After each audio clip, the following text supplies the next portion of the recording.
Assalamualaikum warahmatullahi wabarakatuh.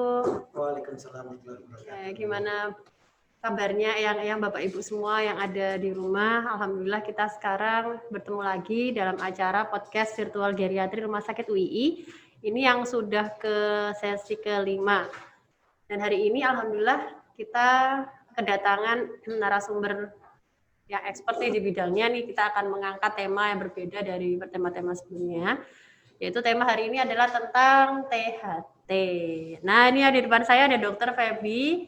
Dr. Feby SPT HTKL. Halo Dok, Assalamualaikum. Waalaikumsalam Dr. Kinanti. Halo, gimana kabarnya Dok? Alhamdulillah baik-baik saja. Sehat ya Dok ya? Insya Allah. Alhamdulillah, terima kasih. Yang di rumah juga sehat ya.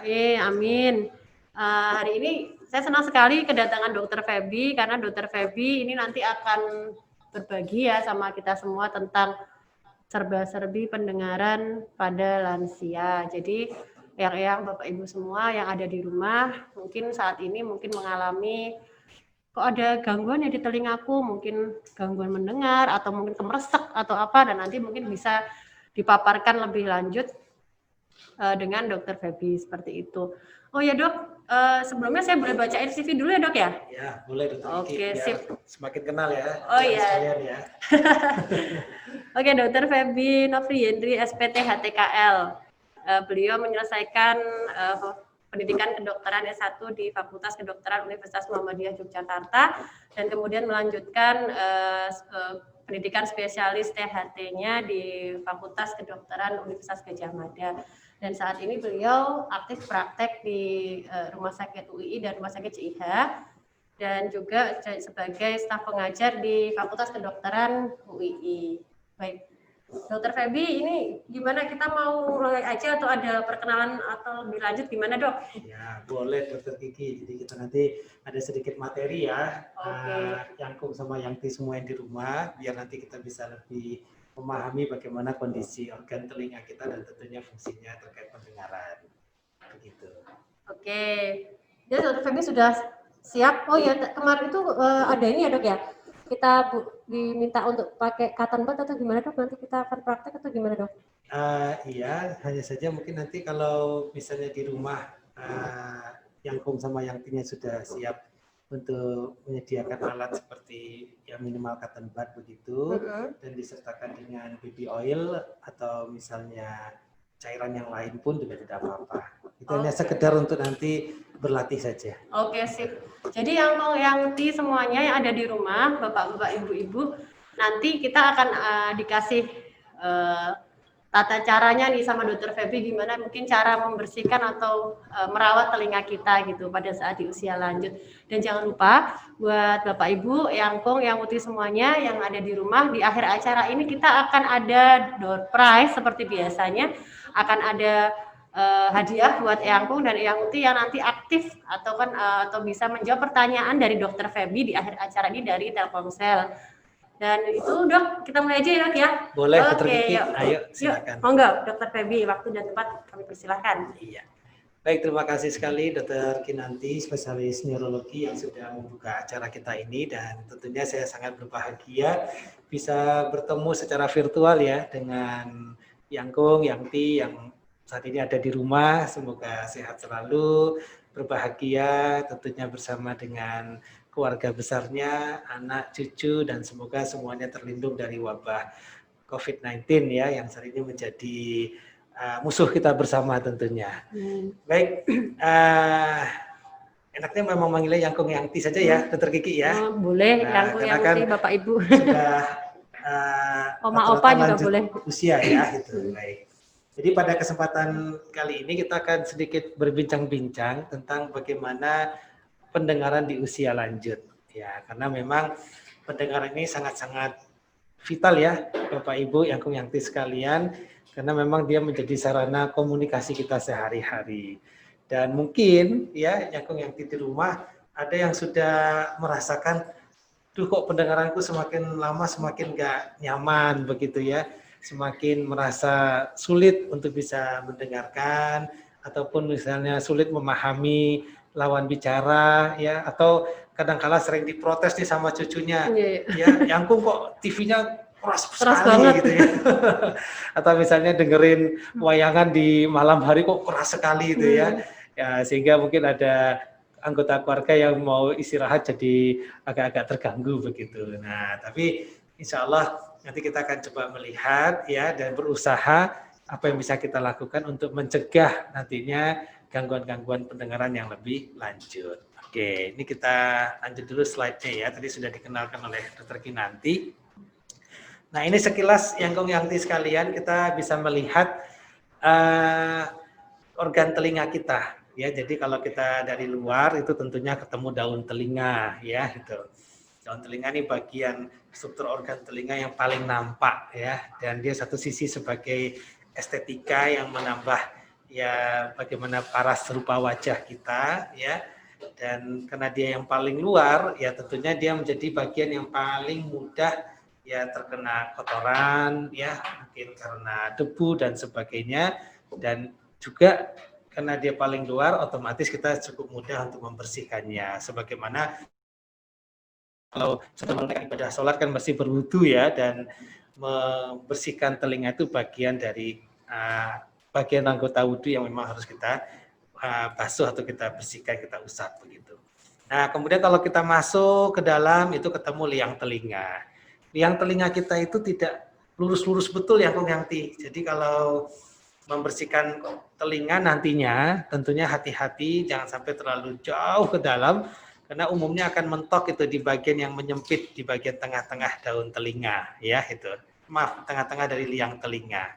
Dan yang namanya kotoran telinga itu hanya diproduksi di bagian yang ada rambut-rambutnya itu, yang di pintu masuk dari liang telinga. Jadi cukup di sana saja. Kalau nanti Yangkung Yangti misalnya di rumah ingin membersihkan kotoran, ya kita hanya mengusap saja, ya mengambil atau membersihkan kotoran telinga yang memang hanya ada di bagian pintu masuk liang telinga.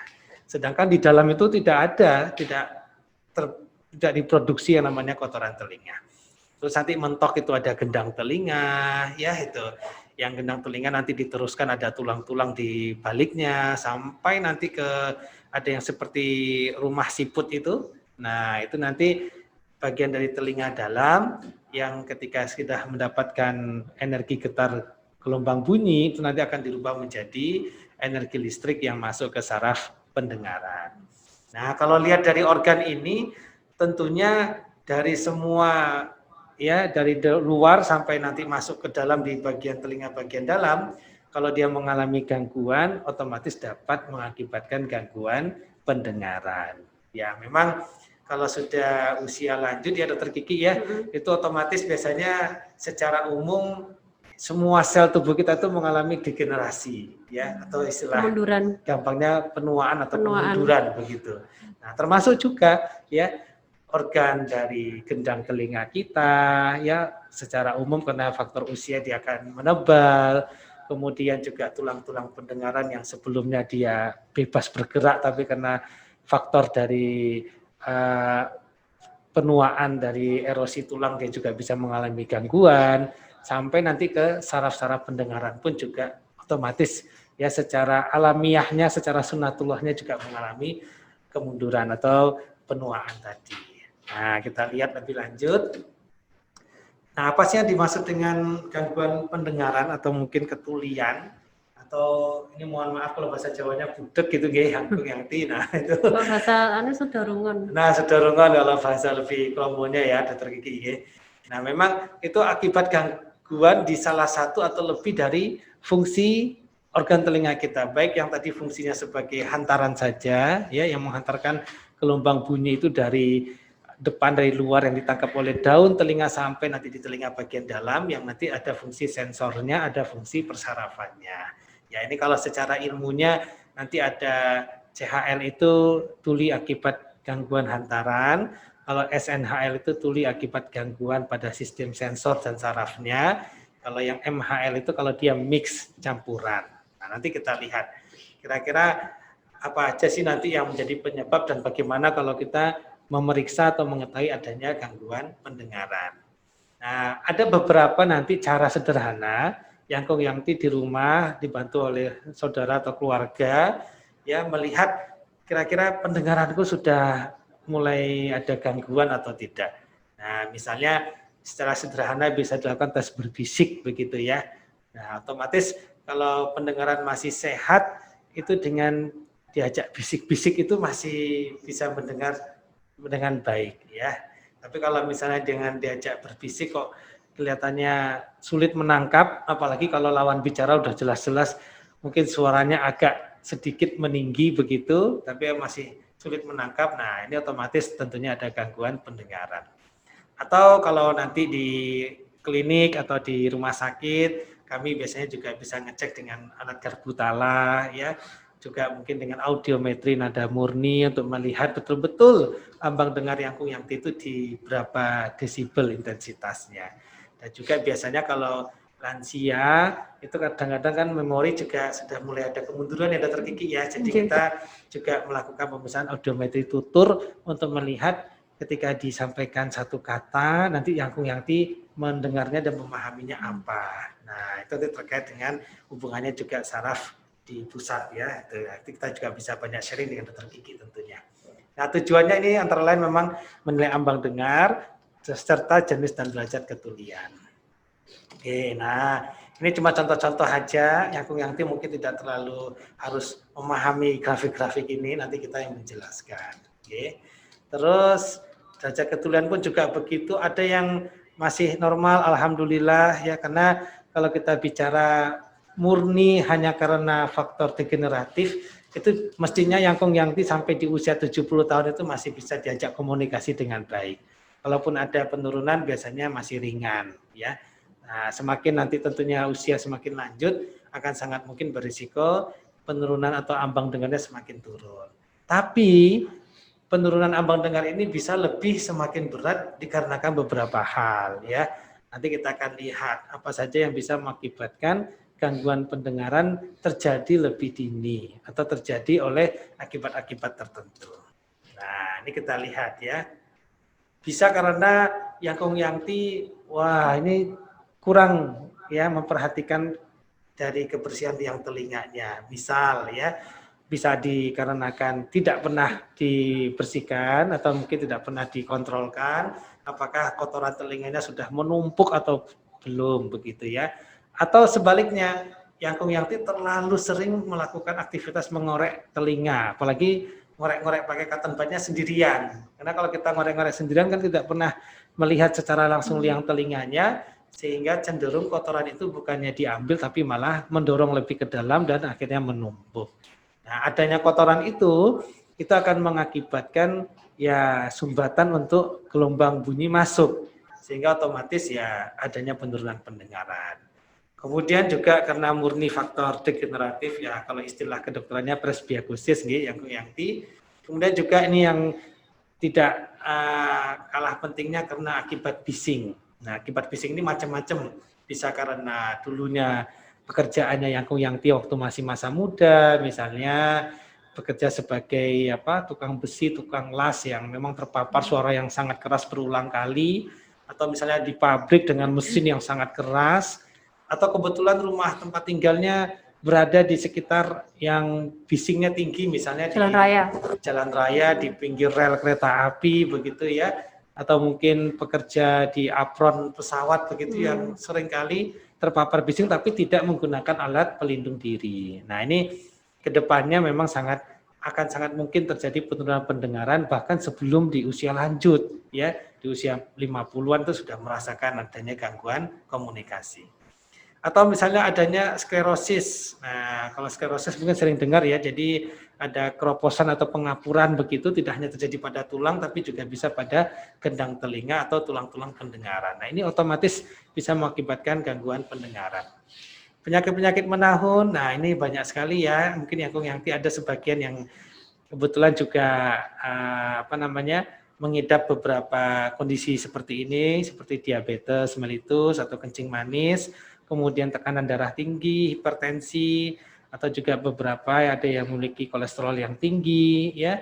Nah, ini menjadi perhatian karena penyakit-penyakit menahun seperti ini juga akan merusak sel-sel termasuk juga di struktur di pendengaran kita, baik yang sifatnya di hantaran maupun yang tadi sensor maupun sarafnya.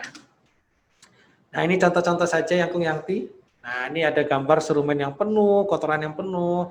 Nah, karena sering ngorek-ngorek kadang-kadang ada cotton bud yang ketinggalan ini. Nah, ini juga bisa mengakibatkan jadi sudorungon tadi itu ya, karena adanya sumbatan, entah itu karena cotton bud atau ada yang lainnya. Terus atau gendang telinganya berlubang karena satu proses infeksi ya. Daun misalnya batuk pilek tapi tidak segera diatasi sehingga di balik gendang itu terakumulasi adanya cairan nanah begitu, bahkan sampai membuat jebol gendang telinganya. Atau seperti gambar yang sebelah paling kanan ini yang sklerotik itu ya, yang ada pengapuran di gendang telinganya. Nah, bagaimana penanganannya? Tentu nanti setelah dikonsultasikan ke dokter, dokter akan menangani sesuai dengan kondisi klinis saat ini. Kalau ada infeksi, kita atasi infeksinya. Kalau misalnya ada sesuatu yang membuat penumpukan di liang telinga, kita keluarkan, kita bersihkan. Misalnya kotoran atau tadi cotton bud. Kemudian juga kita kendalikan faktor risiko, misalnya, yang misalnya penderita diabetes mellitus yang sudah lebih dari 10 tahun. Nah, ini harus kita perhatikan betul bagaimana kontrol gula darahnya bisa tercapai dengan yang terbaik, sehingga kerusakan di saraf pendengaran tidak terjadi lebih lanjut. Dan untuk komunikasi, kalau memang sejauh ini sampai menghambat atau mengekomunikasi, nah kita mungkin butuh yang namanya alat bantu dengar agar komunikasi tetap berjalan. Karena biasanya yang kalau udah nggak bisa dengar itu dokter Kiki sering stres itu, ya, ya ngomong minta sesuatu tapi akhirnya nggak nyambung karena mungkin keluarga juga menyampaikannya juga kesulitan ya karena Yangti tidak bisa menangkap pembicaraan dengan baik. Kemudian tentunya yang alhamdulillah ini dokter Kiki bersama teman-teman ya ada pendampingan bagi Yangti semua ya, baik di lingkungan keluarga, masyarakat maupun kami di RSUI ini. Terus bagaimana kita mencegahnya? Tentunya pencegahan lebih baik ya Yangti sekalian, usahakan membersihkan telinga dan juga kita screening 6 bulan sekali sekurang-kurangnya ya. Nanti bisa bersamaan dengan program dari Dr. Kiki untuk komunitas lansia di RSUI, kita 6 bulan sekali kita lakukan pembersihan dan juga screening.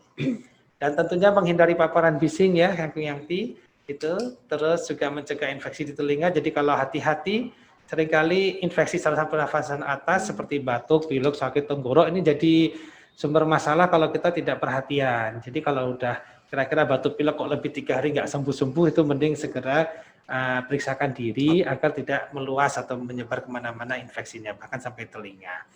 Dan juga akibat trauma atau dikorek-korek tadi, kemasukan air, benda asing. Nah, ini seringkali kemasukan air tuh yang dikerjakan apa coba? Gitu. Bukan, biasanya kalau udah lagi mandi kemasukan air, bingung, dimasukin lagi, coba dikeluarin lagi. Itu kan coba-coba ya, kalau berhasil alhamdulillah, tapi kalau enggak kadang-kadang malah mengakibatkan kondisi yang jauh lebih tidak nyaman ya, lebih membuat resiko kondisi yang lebih tidak baik.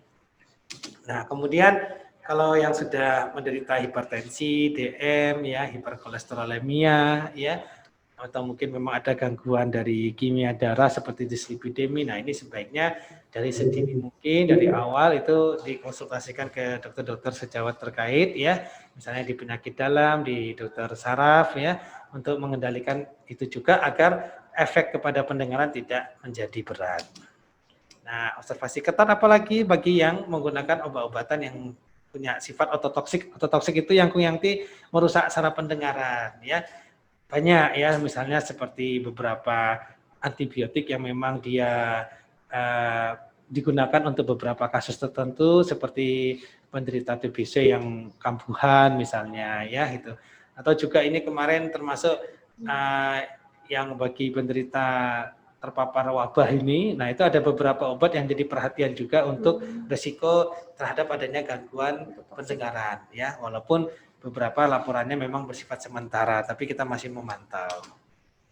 Oke, gitu aja mungkin Dr. Kiki sebagai pengantar ya, biar kita nanti bisa diskusi. Tentunya Yangti kita harapkan bisa lebih menjadi perhatian terkait aspek pendengaran ini, sehingga dengan pendengaran yang kita sehat, menjadi satu kenikmatan dalam kita bercengkrama dengan keluarga, ya dengan misalnya mendengarkan tausiah dari mungkin apa namanya televisi, radio dan sebagainya, atau mungkin hiburan ya lansia yang mungkin senang apa dengerin wayangan misalnya gitu ya. Nah tentu itu juga meningkatkan kualitas hidup sehari-hari dari Yangkung Yangti di rumah. Begitu. Itu Dokter Kiki. Yes. Iya. Terima kasih Dokter Feby atas paparan materinya yang sangat jelas dan sangat mudah dipahami. Ini saya ada tertarik ini Dok, ini saya nanya dulu apa ya? Boleh Dokter Kiki. Jadi kan kadang itu kan memang sering apa ya? Kadang pada saat saya di poli gitu ya, itu kan ada sedikit bias-bias, artinya apa ya? Ada sedikit ada kebingungan gitu ya antara yang diperiksa itu tuh memang ada gangguan karena dari sel-sel otaknya atau memang dari sel di telinganya. Nah, kemudian pernah saya ada dapat beberapa kayak pertanyaan gitu ya, Dok ya. Saya cek ternyata memang dari hasil pemeriksaan dari sarafnya tidak ada masalah gitu ya. Tapi ternyata memang beliau memang ada gangguan di bagian pendengaran. Nah, yang ditanyakan sama ini saya nanyain dari pasien juga ya. Kapan sih sebaiknya kita beliau-beliau yang mengalami gangguan pendengaran itu memakai alat bantu dengar? Nah, itu kira-kira kapan tuh Dok? Dan alat bantu dengar yang cocok yang dikatakan baik itu seperti apa? Kayak gitu. Itu ya Dok ya? Iya. Oke, bisa di Dokter Feby ini mau expert kan nih sekalian tanya. Ya, baik. Terima kasih Dokter Kiki. Memang kalau orang sudah ada gangguan di pendengaran itu biasanya sok bingung ya gitu. Karena lawan bicara ingin menyampaikan sesuatu, mengarahkan sesuatu, tapi karena tidak ditangkap jadinya juga tidak bisa merespon dengan baik ya gitu, atau misalnya ditanya tapi akhirnya tidak nyambung menjawabnya. Nah, memang itu tadi banyak kemungkinan ya, bisa murni hanya gangguan pendengaran saja di struktur telinga baik dari luar sampai ke telinga dalam, atau memang sudah melibatkan aspek di pusat pendengaran di saraf di pusat di otak begitu ya. Nah, tadi Dokter Kiki mencontohkan yang ini kebetulan sudah dicek sarafnya, ternyata alhamdulillah kondisinya baik, tidak ada masalah. Nah, kalau seperti itu Yangkung Yangti sekalian, memang sebaiknya sesegera mungkin kita lakukan pemeriksaan, diantaranya memang audiometri. Itu untuk mengetahui apakah gangguan pendengarannya itu atau ketuliannya itu bersifatnya hanya gangguan hantarannya saja atau gangguannya bersifat sensor dan juga neural atau sarafnya. Nah, sehingga dengan dasar itulah nanti kita bisa memberikan tata laksana terkait.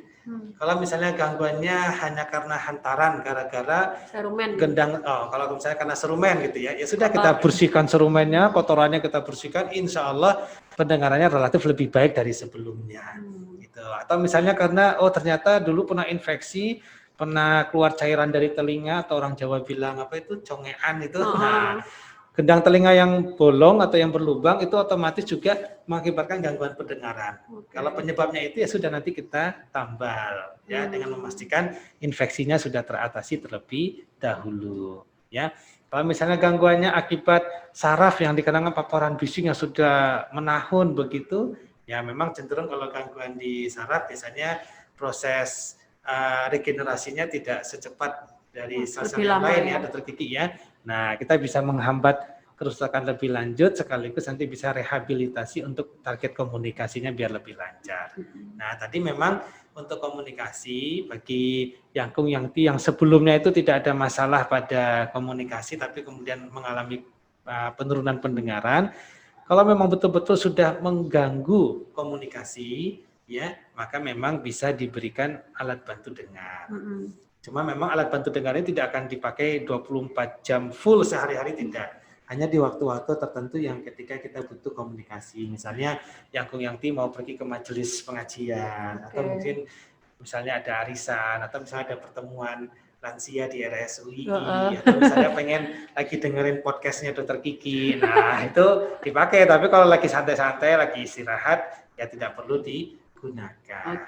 Nah, menggunakan alat bantu dengar yang baik itu tentu diantaranya berdasarkan dari ambang dengarnya. Maka sebaiknya diperiksakan terlebih dahulu sehingga ketahuan ambang dengarnya berapa dan tipe ketuliannya apa. Begitu. Ini Dok, sebenarnya ada pertanyaan ya, tapi ini lanjut sebentar ya, satu pertanyaan. Ya, boleh Dok. Jadi kan sebaiknya pada saat misalnya eyang-eyang itu mengalami memang sudah sangat terganggu untuk pendengarannya, itu lebih baik konsultasi dulu ke dokter THT ya, untuk mengetahui ambang dengarnya ya. Jadi kan ada nih yang beberapa yang memang beliau memang rawuhnya langsung ke bagian yang penjual alat bantu dengar gitu loh. Nah itu kira-kira menurut dokter Feby ada arahan nggak kenapa sih kok harus memeriksakan ke dokter THT dulu daripada langsung membeli alat-alat yang memang disediakan di toko-toko yang menyediakan alat bantu dengar, itu kira-kira seperti apa ya dok ya? Oke, baik. Terima kasih Dokter Kiki. Sama seperti misalnya yang ada gangguan penglihatan nih, pengen beli kacamata. Nah itu untuk bisa menemukan nanti kacamata yang tepat, tentunya kita harus bisa tahu ini menggunakan kacamata yang minus atau yang plus begitu. Kemudian minusnya berapa, plusnya berapa. Nah, begitu juga dengan alat bantu dengar pada dasarnya, ya itu. Memang cukup banyak ya yang kalau kita di toko-toko apotek seperti itu mungkin tersedia juga ya alat-alat bantu dengar, namun sebaiknya dipilihkan yang sesuai dengan kondisi dari Yangkung Yangti. Misalnya tadi ya terkait ambang dengarnya, kemudian tipe dari gangguan pendengarannya. Terus yang ketiga, gangguan pendengaran itu sampai mengakibatkan ada gangguan persepsi atau tidak gitu.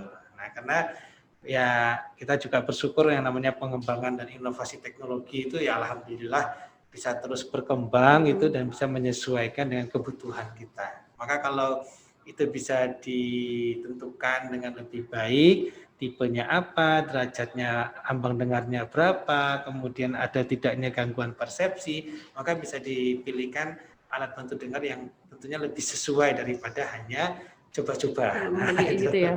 Dan memang biasanya kalau kita kurang tepat dalam menggunakan ABD itu justru kadang-kadang bukannya membantu pendengaran bisa dirasa lebih baik, tapi ternyata malah bisa mengakibatkan ketidaknyamanan ya karena mungkin gitu. Suaranya jauh lebih keras begitu, lebih over dapatnya stimulasinya lebih besar gitu ya, bahkan bisa sampai nyeri kepala gitu ya. Beberapa bisa mencetus vertigo juga karena di bagian telinga dalam itu juga mengatur keseimbangan. Nah itu yang perlu menjadi perhatian bagi kita. Jadi yang uti semuanya bagi yang memang resake untuk memakai alat bantu dengar, lebih baik tadi dokter Feby ngendiko memang kita lebih baik konsultasi dulu ke dokter THT agar bisa diperiksa ini jenisnya apa, kemudian nanti alat bantu dengar yang cocok itu seperti apa, seperti itu. Ini ada pertanyaan ya dok ya tadi sebentar. Tadi saya buka chatnya dari Bapak Aji kepada dokter Feby. Iya. Dok mau tanya, kalau terlalu sering gunakan earphone, lalu pendengarannya mulai kurang, itu kira-kira harus gimana ya agar bisa normal lagi? Nah, gimana nih dok? Sekarang soalnya zamannya daring ini kita pakainya earphone terus. Ya, aku Yanti juga di rumah pakainya earphone ya. Ya. Jadi memang penggunaan earphone ya itu ada beberapa bentuk ya seperti yang saya dipakai ini namanya aural phone gitu ya. Jadi dia berada di luar menutupi seluruh daun telinga. Ada lagi yang modelnya insert phone begitu ya, yang dia masuk ke dalam tiang telinga. Nah pada prinsipnya kedua bentuk ini berisiko mengakibatkan trauma fisik, itu satu ya. Kalau yang aural memang traumanya mungkin hanya di luar saja, tapi dengan dia ada punya bantalan biasanya lebih nyaman. Ya. Tapi kalau yang insert karena dia cenderung masuk ke dalam, kadang-kala kita seringkali agak sedikit biar pengennya pas itu pengen masuk lagi ya agak dipaksa begitu. Nah trauma fisik itu juga bisa mengakibatkan ya peradangan baik yang ringan sampai yang berat di tiang telinga. Nah belum lagi ketika tiang telinga ini tertutup rapat-rapat dengan insert phone, kalau misalnya Yangkung Yangti sedang mengalami pilek atau misalnya radang tenggorok, kan memang telinga kita terhubung ya ke saluran tenggorokan kita, yang mana mestinya setiap waktu kita selalu berusaha menyamakan tekanan di dalam telinga dengan lingkungan di luar kita. Maka kadang-kadang kita sering menelan, mengunyah begitu ya. Nah, memang lebih dirasakan kalau kita sedang berada di perubahan ketinggian, misalnya lagi yang naik pesawat ya saat take off, saat landing itu kita akan otomatis berusaha untuk menyeimbangkan tekanan dengan mangap atau menelan, mengunyah permen begitu. Nah, sama ketika terpasang earphone dia tertutup ya sehingga tekanan luar dengan tekanan di dalam itu mengalami barrier untuk menyesuaikan diri. Nah, ditambah lagi misalnya lagi pilek atau mungkin lagi redang tenggorok, ya struktur yang saluran penghubung ke tenggorokannya tidak berjalan dengan baik. Nah, itu bisa saja mengakibatkan nanti telinganya terasa tidak nyaman sekali, terasa kayak penuh gitu, bahkan mungkin bisa menyebabkan sakit sekali. Nah, terus terkaitnya nanti dengan paparan bising, ya. Nah, ini yang perlu kita perhatikan. Jadi pemerintah kita dan juga WHO itu sudah memberikan ambang-ambang batas ya paparan bising gitu dari masing-masing intensitas. Tentunya yang kalau sehari-hari kita di rumah gitu ya, itu mungkin masih aman ya, masih sekitaran 30 sampai 40 desibel gitu kalau sehari-hari. Kalau di traffic di perjalanan di jalanan lalu lintas begitu mungkin bisa sampai 70-80 desibel. Kalau misalnya di daerah pabrik dengan mesin yang keras mungkin bisa di atas itu lagi. Yang 80 desibel saja itu dari WHO itu hanya menyarankan kita terpapar tidak boleh lebih ya dari 8 jam. Misalnya kita yang aktivitas harus di luar begitu ya, sering di jalan misalnya, kadang ini saya juga sering mengedukasi teman-teman yang di ojek online yang memang hidupnya sehari di jalan. Nah, itu sebisa mungkin jam kerjanya diperhatikan karena dengan lebih dari 8 jam sehari berada di jalan raya, terpapar suara drum mesin begitu lalu lalang. Nah, itu dampaknya memang tidak langsung saat ini ya, tapi mungkin nanti ketika sudah 5 tahun, 10 tahun itu lebih dini mengalami penurunan pendengaran dibandingkan teman-temannya yang terjaga dari paparan bising. Nah, termasuk juga kebiasaan sekarang kita apa-apa menggunakan WFH, menggunakan earphone seperti ini. Wajib itu dong. Nah, webinar wajib itu. Itu volumenya diatur, ya jadi nggak usah terlalu keras-keras begitu.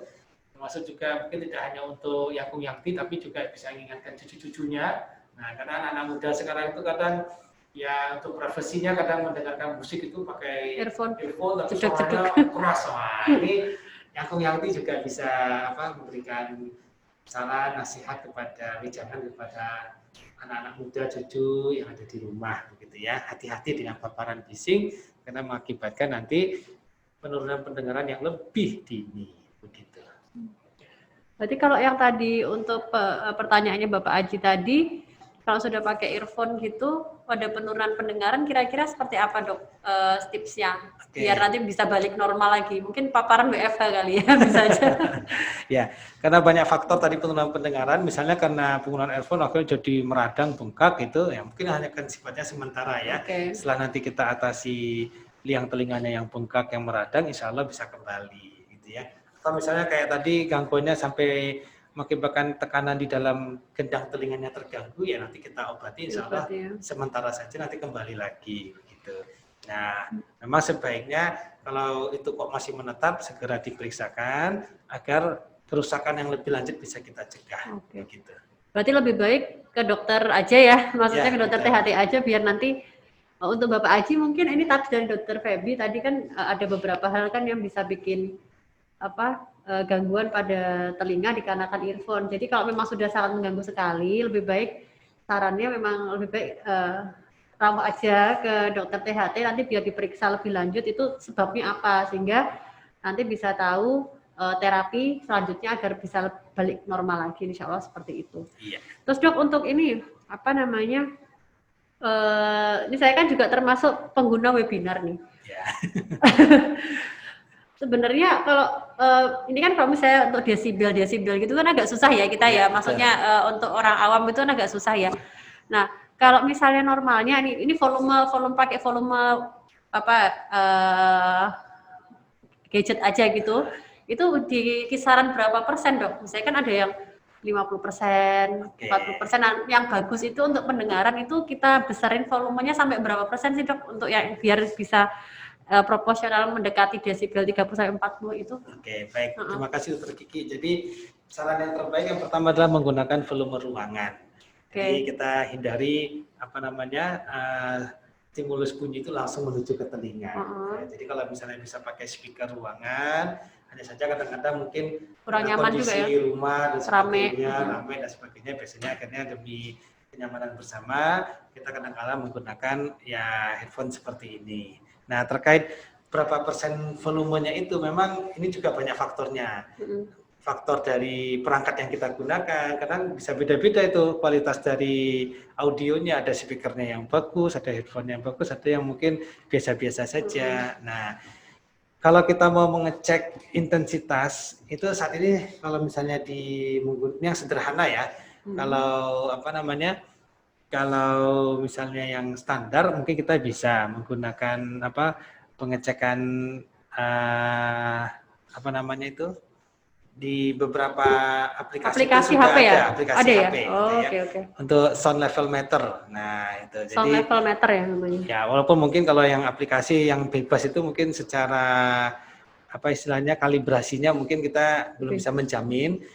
Ya, daripada membeli alat yang khusus untuk sound level meter, ya mungkin bisa menggunakan itu yang sederhana. Jadi tetap diusahakan di ambang ya antara 20 sampai 40 desibel lah untuk kenyamanan kita dalam mendengarkan suara atau audio begitu ya, entah itu dari tontonan atau mungkin dari musik atau mungkin dari ceramah dan sebagainya. Kalau dari persentase di gadget ya mungkin berkisar 50% sampai mungkin 70 ya, jadi tidak usah terlalu keras ya gitu. Senyaman yang bisa kita dengarkan. Sebenarnya secara alamiah telinga kita itu punya peran untuk mengontrol ya gitu. Jadi di balik kendang itu kan ketempelan sama tulang-tulang. Yang situ ada otot namanya musculus tensor tympani yang dia bisa mengontrol kalau ada suara yang sangat keras, dia akan sangat-sangat teregang kan karena dia menahan dari getaran dari gendang telinga, dan itu bisa mengakibatkan rasa tidak nyaman. Jadi kalau kita sudah terlalu keras dan membuat telinga kita menjadi rasa sakit, tidak nyaman, itu sudah harus dikurangi betul. Oke. Gitu. Jadi konsepnya adalah tidak mendengarkan suatu stimulus suara yang berlebihan dalam waktu yang cukup lama gitu intinya. Betul. Dan menggunakan mungkin untuk earphone juga disesuaikan yang nyaman ya dok. Mungkin jenisnya seperti headphone ini lebih aman ya dok? Ini lebih baik daripada yang insert ya. Oke. Nanti saya bilang sama suami juga nih, soalnya suami gue juga. Oke. Ini mungkin sebelumnya kita sapa ya dok yang sudah rawuh ya dok ya. Ada Bu Suci, assalamualaikum. Ada Bu Ika Rohmawati, ada Pak Tikno, Pak Sutikno, assalamualaikum. Dinyalakan Zoom videonya boleh. Dinyalakan videonya. Nah, mungkin Bapak Ibu yang mau berkenan untuk tanya bisa langsung chat di kolom di bawah ini atau bisa nyalakan videonya langsung nanti kepanggil sama Dokter Febi langsung, tidak ada masalah. Oh iya. Dok, kalau mungkin kita tunggu ya Bapak Ibu, nanti mungkin ada pertanyaan seputar tentang kesehatan, tentang pendengaran di usia lanjut, nanti sambil kita ngobrol-ngobrol baik sama Dokter Febi. Dok, kalau misalnya ada ini pernah ada pengalaman nggak untuk ada pasien-pasien dengan gangguan terutama geriatri ya, yang dengan kondisi seperti ini ada nggak kira-kira kok bisa sharing gitu? Oke. Memang rata-rata yang mengalami gangguan pendengaran ya itu diantaranya memang adalah dari yangkung-yangti yang memang sudah berusia lanjut itu ya. Nah, hanya saja biasanya karena kejadian penurunan pendengaran itu dirasakan bertahap, kemudian terjadi pada kedua telinga secara bersamaan. Nah, biasanya kadang tidak menjadi keluhan yang berarti begitu. Apalagi misalnya masih terkompensasi dengan pemakluman atau ya keluarga yang mencoba memahami kondisi dari para lansia yang sekalian. Nah, tapi sebenarnya untuk upaya biar kualitas hidup sehari-hari tetap jauh lebih baik dan pendengaran itu adalah merupakan aspek komunikasi yang utama, akan lebih baik memang kalau bisa dilakukan screening secara berkala gitu ya. Sehingga kalau ada sesuatu yang dimungkinkan akan mempercepat proses penurunan pendengaran itu bisa kita kontrol dari awal gitu. Ya memang biasanya perhatian dari anggota keluarga ya, karena lansia kan cenderung biasanya sangat bergantung juga nih pada anggota keluarga yang lain. Misalnya mau periksa ke dokter tapi nggak ada yang nganter gitu ya, mau misalnya ke rumah sakit tapi nggak ada yang bisa membersamai. Nah, sangat bagus sebenarnya yang Kung Yanti bisa matur kepada putra putrinya atau mungkin cucu gitu ya, misalnya untuk meminta diantar ke rumah sakit untuk dilakukan pemeriksaan. Ya biasanya kebanyakan kasus yang langsung datang itu kalau tiba-tiba mengalami gangguan gitu ya, entah satu sisi atau dua-dua, tapi yang sifatnya tiba-tiba begitu. Ya. Dan ini bisa terjadi di semua usia sih, ya gitu. Usia muda juga bisa, di usia lanjut juga bisa. Tapi yang secara penurunan pendengaran alamiah begini saja, itu kadang-kala karena dirasakannya bertahap di kedua telinga dan banyak pemakluman dari lansia maupun dari keluarganya, biasanya kadang-kadang jadi tidak terdeteksi dan tidak dapat teratasi dengan maksimal. Begitu. Nah, jadi sampaikan saja, dikomunikasikan saja agar nanti bisa kita cegah untuk kerusakan yang lebih lanjut atau bahkan mungkin bisa dilakukan tata laksana yang sampai bisa membantu penurunan pendengarannya bisa teratasi dengan baik. Begitu. Jadi walaupun harus ke dokter itu tidak perlu karena sifatnya mendadak dan mengganggu. Tetapi kalau misalnya sudah perjalanannya sudah kok kira-kira kok ini sudah mulai ada gangguan dikit-dikit daripada jadi makin berat ya lebih baik segera saja ya diperiksakan ke dokter begitu ya dok ya. Jadi paling enggak ada saran ataupun advice dari dokternya yang nanti bisa dilakukan di rumah sehingga tidak memperberat kondisi yang dirasakan. Ini dok, tadi kan kita ada yang terkait sama ini ya, membersihkan telinga nih. Nah tadi dokter Feby bilang kalau misalnya ada 6 bulan sekali membersihkan telinga, itu maksudnya kontrol ya dok ya, maaf kontrol ya. Kalau di rumah itu gimana dok ya? Kalau misalnya untuk tunma yang itu biasanya kan yang saya dapatkan itu kan cenderung serumannya tuh kering tuh, untuk kotoran telinga lebih kering. Nah itu kira-kira untuk idealnya sih untuk membersihkan telinganya itu kapan ya dok ya? Oke, baik. Terima kasih Dr. Kiki. Jadi yang Kung Yanti memang semakin usia kita lanjut itu cenderung kotoran telinga akan lebih kemungkinan kering ya. Karena produksi kotoran telinga itu juga dipengaruhi oleh kelenjar keringat. Nah, biasanya kalau usia makin lanjut kan biasanya cenderung lebih jarang berkeringat ya, karena memang kelenjar keringat pun juga produksinya tidak sebanyak waktu masih masa muda. Nah, memang sebisa mungkin untuk rutin membersihkan telinga cukup 6 bulan sekali. Jadi yang Kung Yanti nggak usah mingguan atau mungkin setiap habis mandi atau berapa hari sekali, tapi hanya 6 bulan sekali. Dan itu pun tidak harus ke dokter. Nah, ya jadi yang Kung Yanti bisa mengerjakannya di rumah, tapi dengan catatan satu, ya. Yang membersihkan adalah orang lain. Jadi harus dibantu oleh saudara, oleh anak, atau mungkin cucu begitu ya. Karena kalau kita yang melakukan sendiri, kita tidak bisa melihat kondisi liang telinga kita dengan baik, tidak bisa melihat letaknya kotoran itu di mana persisnya, tidak bisa dengan presisi mengusap, mengambilnya dengan baik. Nah, jadi dibantu orang lain. Yang membantu bagaimana cara membersihkannya? Ya, yang sederhana kita bisa menggunakan cotton bud. Ya, itu cotton bud yang tentunya pilih ukuran yang lebih kecil dari liang telinganya. Jadi jangan cotton bud yang terlalu besar, ya, sehingga ketika cotton bud itu masuk ke dalam liang telinga itu tidak menutupi seluruh lumennya atau liang telinganya, yang bahkan kita malah kehilangan visualisasi untuk tambah dorong ya. Nah, iya, kotorannya di mana, malah akhirnya mendorong ke dalam. Jadi yang ukurannya lebih kecil.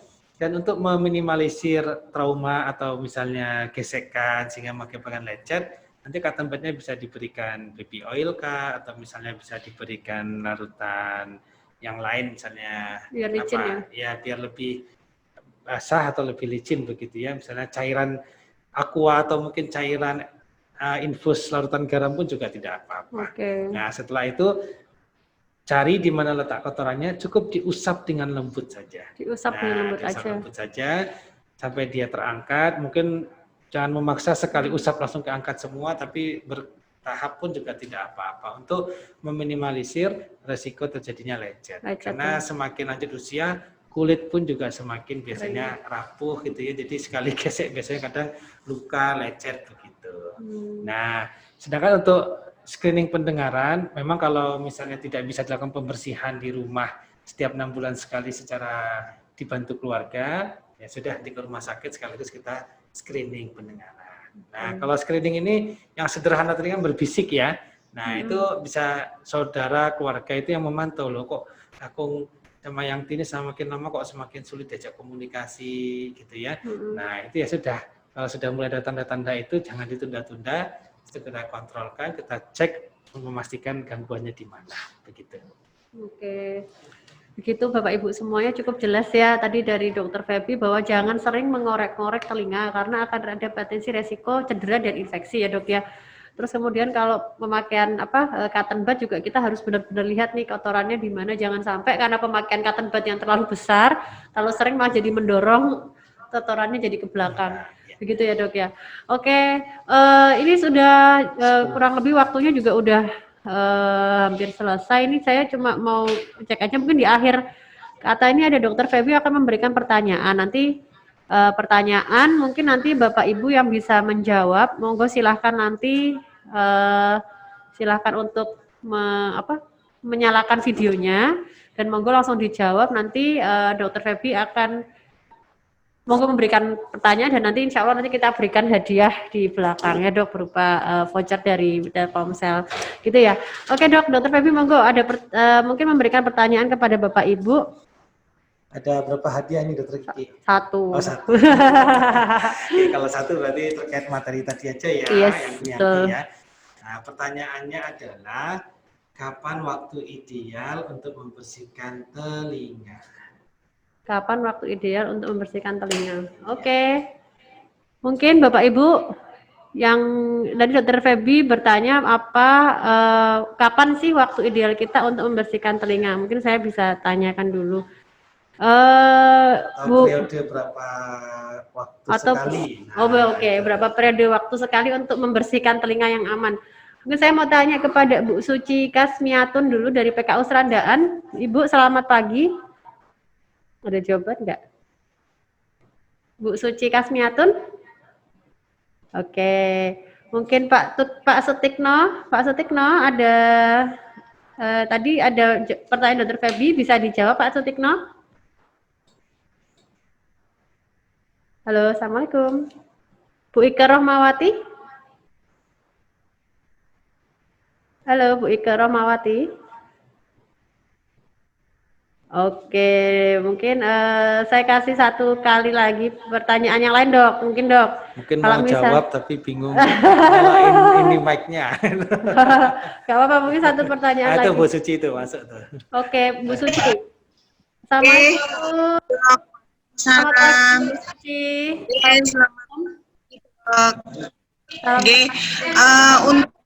Untuk tadi yang ditanyakan waktu yang tepat dalam membersihkan telinga, untuk menjaga terjadinya resiko infeksi, pembersihan telinga harus menggunakan alat dan maksimal dilakukan hanya boleh 1 minggu 1 kali, Dok. Oke, gimana Dokter Feby? Ya, kurang tepat Ibu Suci waktunya. Ya. Tapi maksudnya untuk pembersihan telinganya oke ya. Mungkin bisa direvisi Dok, nggak apa-apa. Ya. Jadi membersihkan telinga itu nggak boleh sering-sering Bu Suci, jadi cukup 6 bulan sekali ya. Jadi membersihkan telinga 6 bulan sekali. Oke, terima kasih Bu Suci. Tapi nggak apa-apa Bu Suci, ini Bu Suci sudah berpartisipasi, jadi nanti Bu Suci mungkin bisa Bu Suci akan mendapatkan hadiah nih, nggak apa-apa. Beliau juga sudah benar tadi ya, untuk yang pertamanya udah nggak boleh menggunakan alat yang memang harus sesuai ya. Jadi nanti Bu Suci boleh nanti ketik aja nomor di bawah di chat, nomor HP ini, chat di bawah yang khusus untuk nomor Telkomsel dan A saja.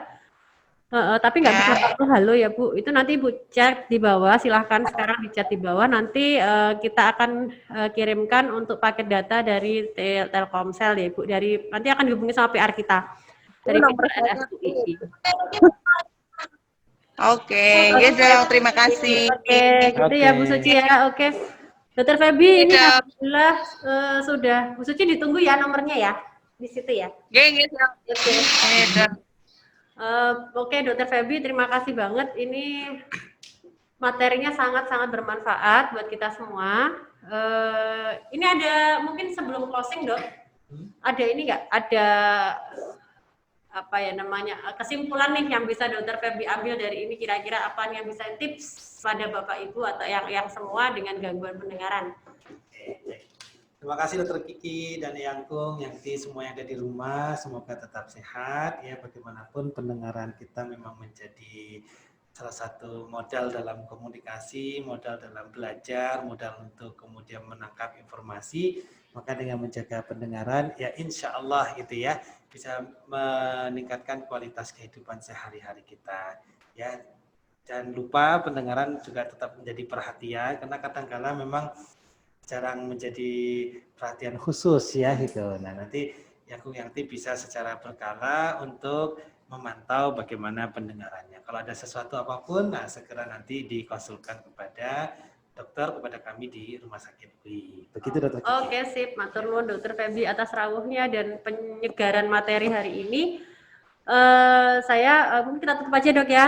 Saya mungkin sebagai host pada hari ini jika ada kesalahan saya mohon maaf. Terima kasih kepada Bapak Ibu yang sudah bergabung di dalam acara podcast geriatri virtual Rumah Sakit UII. Insya Allah kita akan berjumpa lagi di sesi geriatri virtual Rumah Sakit UII selanjutnya di bulan besok. Jadi bagi Bapak Ibu yang ngersake untuk tetap bisa mengikuti materi secara rutin, bisa hubungin di nomor PR kami. Nanti akan kita masukkan di grup geriatri agar kita bisa membahas masalah materi tentang geriatri bersama-sama di situ. Kata Bapak Ibu semuanya, saya Dr. Kinanti, spesialis neurologi, dan Dr. Feby, SPTHT, mohon pamit. Mohon maaf jika ada kesalahan. Assalamualaikum warahmatullahi wabarakatuh. Waalaikumsalam warahmatullahi wabarakatuh.